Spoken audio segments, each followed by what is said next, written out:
This is K8BYP. After Christmas, hope your Hanukkah and or Christmas were good.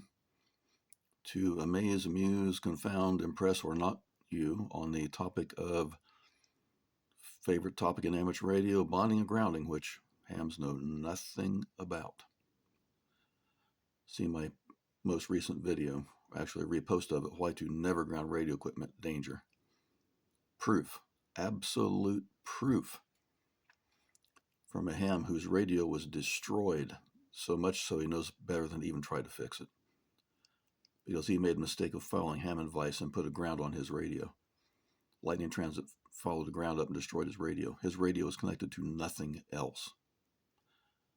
I'm sorry, but if that isn't proof, you've got some serious problems with your thought process. Again and again, lightning, grounding, bonding are not amateur radio topics.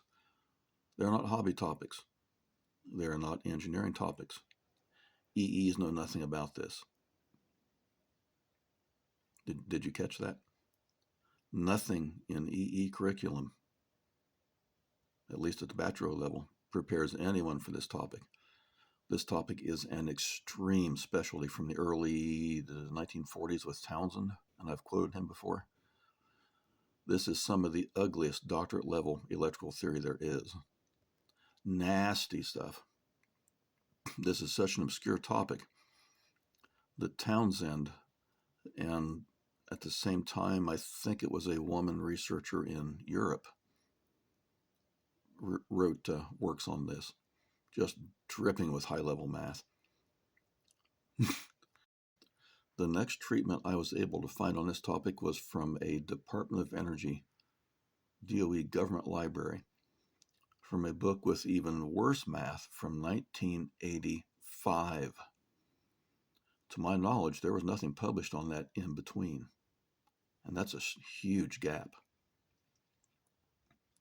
I didn't know about this topic until I stumbled on a book about the arc formation in a, oddly enough, Society of Automotive Engineers headquarter or clubhouse or whatnot in Dayton, Ohio, in their library. I just happened to walk over and look, and there it was.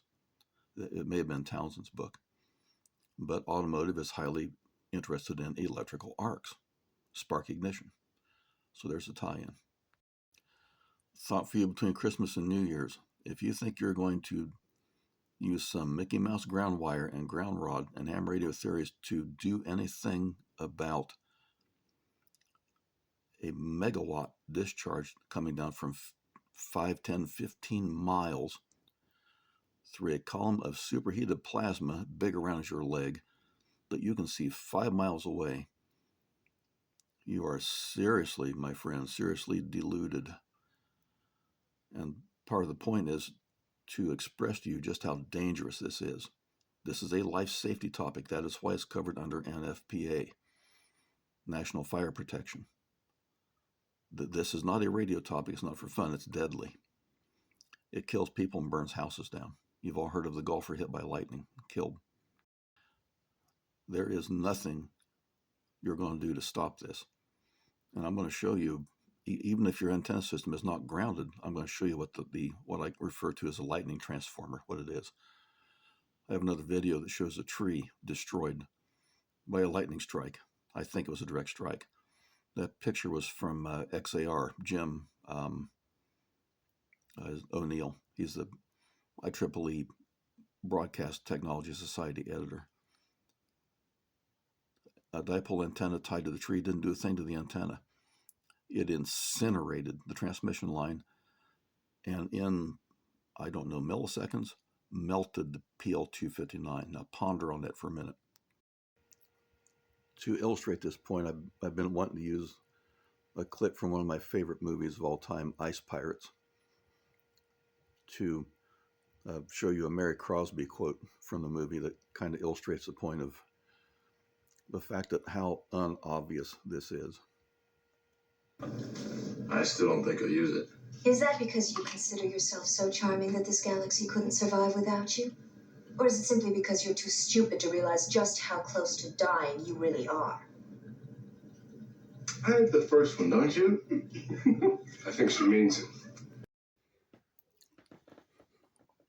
The back end of these little Mickey Mouse ham radio transmitters, the Drake TR4 there, the Yaesu down there, so-called 100-watt transmitter of 200 volts, a couple amp, is more than enough to kill you. The threshold for death in humans is 10 milliamp. You tie into just the antenna jack on a radio transmitter in the wrong way, you're dead meat. I hope you don't think there's going to be any better outcome if you tie into a megavolt discharge, kilovolt, kiloamp on a grounding system. And I don't mean to be crude, rude, and disgusting. This is an extremely serious topic, and hams don't understand just how dangerous this really is. And they don't understand just how close to dying they might really be. There was a ham who had a RF power amplifier. He made the mistake of using coax to connect the high voltage, the plate voltage, to the amplifier. And his life ended when he reached around back when the thing was on and unconnected the wrong connector, and it killed him. This is not CB radio. This is not play radio. This is for real. The purpose of all this, besides wasting your time post-Christmas, is to explain to you the lightning transformer. Now let's say that you do the thing that code requires and take the grounds off your antenna system, and lightning will still fry your radio, and here's how. And it doesn't have to do anything to the antenna. This is a drawing of the lightning tree. Lightning hit the tree, sent a current down through it. Oddly enough, I've seen two trees that were hit directly or very closely. There was a spiral pattern around them, kind of odd. But current down through incites magnetic fields. Jim said it didn't do a thing to the antenna.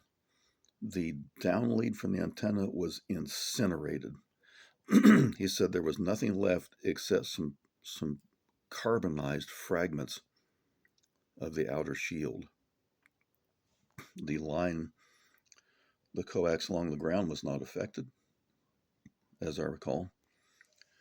But he said the PL259 at a distance, it wasn't burnt or damaged, it was melted. This is at most probably milliseconds. This goes to show you what extreme amounts of energy are involved and how dangerous this is.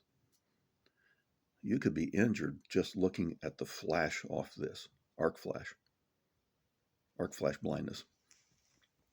What happened here, we theorized, was M field coupling between the tree, which is inducing a current vertically, or has had a current induced in it, inducing magnetic field in a parallel conductor, which is a transmission line. Enough at tens of feet to incinerate the coax. Where this becomes important with antenna systems in our houses is the idea of transformer action. That's a symbol for a transformer. The humps indicate a wound primary and secondary. The windings are to simply increase the inductance in the same volume. There does not have to be a coil for there to be transformer action, which is by magnetic induction mostly. One example in industry is magnetic heating. That's kind of sort of related to how they build vacuum tubes and activate the getter. But here's where this all goes to you-know-where in the handbasket. Here's our proud Yagi on our tower with a 100-foot of vertical lead, transmission line going down to the ground, no ground connection, and up into the house. And there, what you've got is a transformer of sorts. It's not a wound transformer, but transformers found wherever there's coupling. And there's a coupling into here, and a coupling into here. And that can induce current.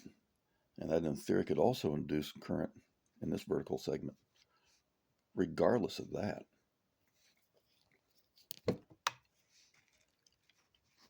ground that, And you're guaranteed to induce a current in that, which is also going to induce a current in that. And at that point, you are what was referred to in the Big Bang Theory as a inclined plane wrapped around a helical axis, or screwed. Can't stop it. You can't ground it. You can't do anything except end up like Mr. Sadface with a torched radio equipment. The other method of coupling is current strikes the ground out here. Pardon me. This happened to a local ham who was also had been an engineer in the aerospace field.